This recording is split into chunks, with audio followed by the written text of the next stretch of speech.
All right, man. I'm on site with Rollie Calzadilla. It's not Calzadilla, okay? It's Calzadilla. Learn Spanish, bro. You're in America. And it's not Rollie like in North Carolina. And it's not Rollie. Yes, it's Rollie. I know. We had that. My video guy was funny. He says, bro, it translates to Rollie. I thought it was funny, but he couldn't figure out what he was saying because there was no notes. We didn't have any notes when we recorded it. Okay. So yeah, that's why it's not Rollie Calzadilla either. So hey, we're here at FIU in Miami doing a bird job. Bro, tell us what's going on here. Yeah, so they have You're Cuban, bro. You're gonna have to talk louder. Okay. Here, let me get closer to you. Yeah, There you go. I don't know if you can show it later, but Yeah, I took video of what you were up so on the thing. other.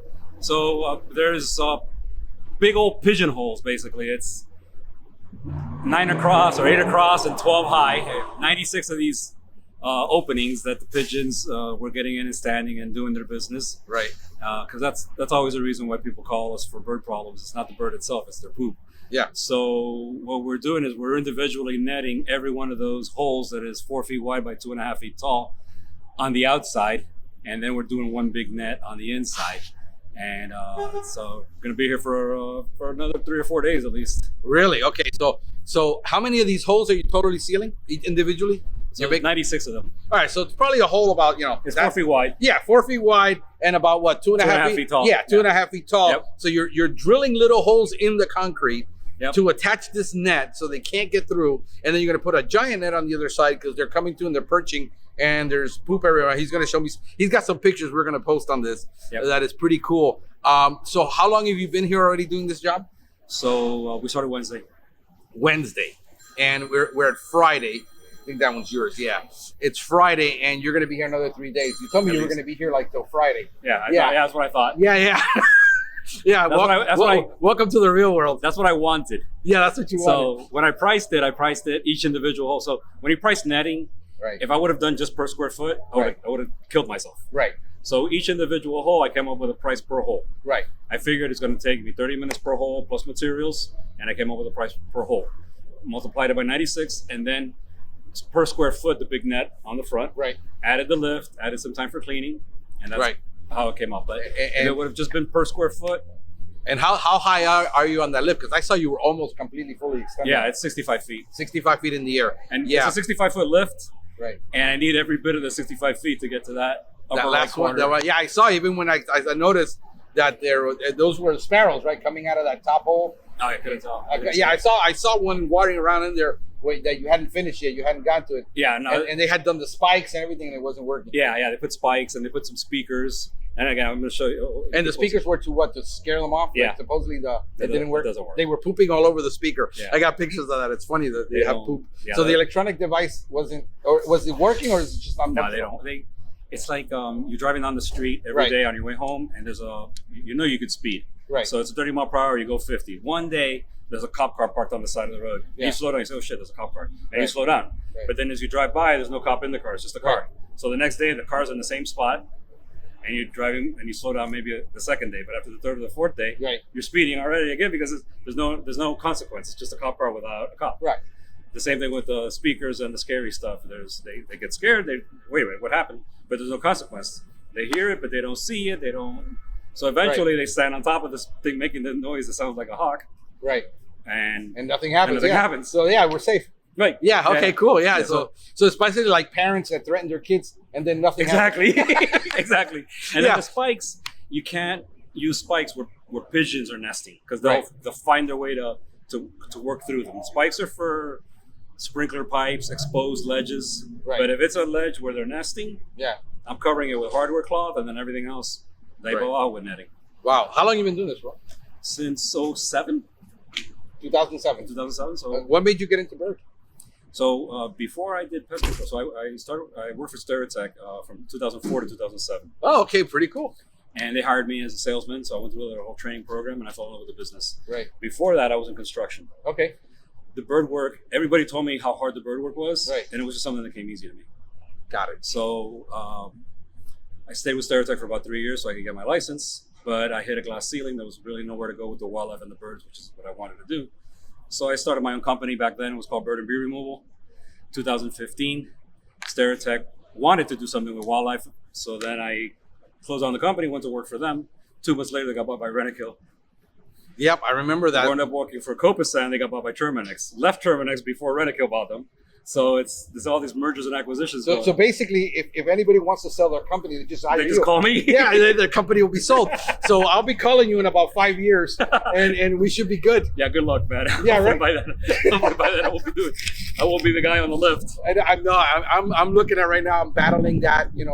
My ego says build a company, so you can sell it for 3, 4, 5 million, and then my body and my mind is saying,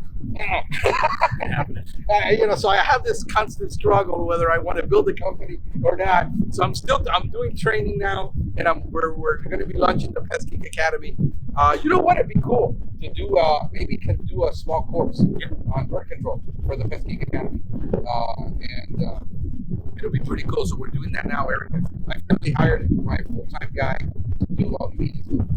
So we used to work together on radio television, and then I hired him part-time to do media stuff. And now finally, so now I can actually get the academy done. So hopefully, we're going to be doing all kinds of types of training, and it'll be fun to do bird. I'm telling you, I ain't getting 60 feet on the lift, man. No, it's not for everybody. I don't like heights. Yeah. Anybody tells me, people like, hey, it's up there, just the second floor. I says, it can't be done. It can't be done. Well, why? Because I can't get up there, and I'm not doing it. That's what he said. Call somebody else. Yeah. So I'm giving you a couple of leads and stuff like that. Yeah. No, look, never walk away from the business. If you can refer it to somebody like me. Yeah. Or you can subcontract somebody like me. Yeah. That'll be the thing. So most of the time, wildlife stuff that most people call on, it's they're not willing to pay for what it really costs. So it's like, oh my gosh, you're going to charge me that much to get rid of a couple of pigeons? Nice. Well, one of the first questions too, somebody calls me that they have like a raccoon in their attic is, do you just charge for your services? I'm like, yes, when I started my company, I checked the box that said for profit. Yeah. So we're not the government. We do charge for I know services. People think that wildlife companies, it's funny because it only happens with wildlife. They call and they think you work for like the county. Yeah, and we're animal control. Yeah, you're animal control. So you're going to be picking up all of their free animals and dead animals. And people get upset all the time when you tell them, no, I got to charge. And then when you tell them how much, they're like even more offended. Yeah. All right, and then, it's thinking really bad. You need to come out here today, and it's a Sunday. And I'm like, if you're going to get me out of bed on Sunday, house on Sunday. That's right. So, not cool, man. ¿Qué te iba a decir? What's the name of your company? Pest Wildlife. I think I got a big shot of your son's back, which is working with him on this job. He's this ground guy. So, one of the things you need if you're safe. Yeah, you need a grounded man. Because if you get my son, he'd be like with ADD, and you'd be falling off the side and he wouldn't notice. Well, he's 8. Yeah, he's 24. Yeah. He's finally mature. You think? Well, we're hoping. I got a couple other things I can say, but I'm not going to say. Yeah, I know. 24 today is like our 17. Yeah. When we were young. I mean, by the time, if we were 18 and we didn't tell already our entire plan for the future, like where we were going to go to college, what we were going to study, and we had no plans for a wedding, we were losers. Yeah, that's true. That's how we were seen. 1989, 88, it was like, what do you mean you're not in college? What do you mean you're not in school? What do you mean you got a girlfriend? Yeah, you don't got a girlfriend. What's wrong with you? Something's wrong with today. It's like, man, he's 28 years old. He lives at home. He's never going to leave. Yeah. So you're going to bury him in the backyard. So tell us, bro, what else you want us to know about bird control and this and what you're doing? And for all, I love the idea for some kind of an introductory bird class in the Pest podcast. Right. You did a great podcast, by the way, with Steven with Steven Van Tassel, Yeah, that was good. I saw that, so that was pretty cool. Yeah. So I teased in there that I'm writing a book too for bird control. Okay. So let us know. Yeah. So one of the things that you could do, partner up with is work together as an introduction, and then if people want more and need more, then we're going to be doing a bunch of master classes on just covering overall aspect of what is bird control, what is this, what is that, a master class, and then we're doing a couple of masterminds for people that really want to get into the nuts and bolts. Okay. So if that's something in the future you want to get in on that, there's good money in that too. So I mean, once you get to a certain age, you want to go in that direction. Yeah, I mean, I'm planting my seeds right now, Rollie. For I started thinking 10 years ago when I did this podcast. I had no real intention of selling any product, right? But I said I got to build a platform for the future because I don't always want to be. And I think I'm a pretty decent teacher. I mean, FIU is never going to hire me, but hey, yeah, it's okay. But I'm a pretty decent teacher, and I think that after 17 years, 35 years in sales and in business, you learn a couple of things that people need when they're starting out, and everybody starts somewhere. Right. So the idea would be to help as many people as we can. So he's taking a break. He's got to but he's not going to get back on this lift because this is what I do. I got to finish that row. You're going to finish that row. So I'm going to leave him be, and then if you need him, hey, how do they get a hold of you, man? So the company's Pest Wildlife Pro, and that's the website, pestwildlifepro.com. Right. And our number is 305-456-2813. And you can email me at Rollie, ROLIE, right, at pestwildlifepro.com. There you go. All right, brother. Thank you, Frank. Appreciate you.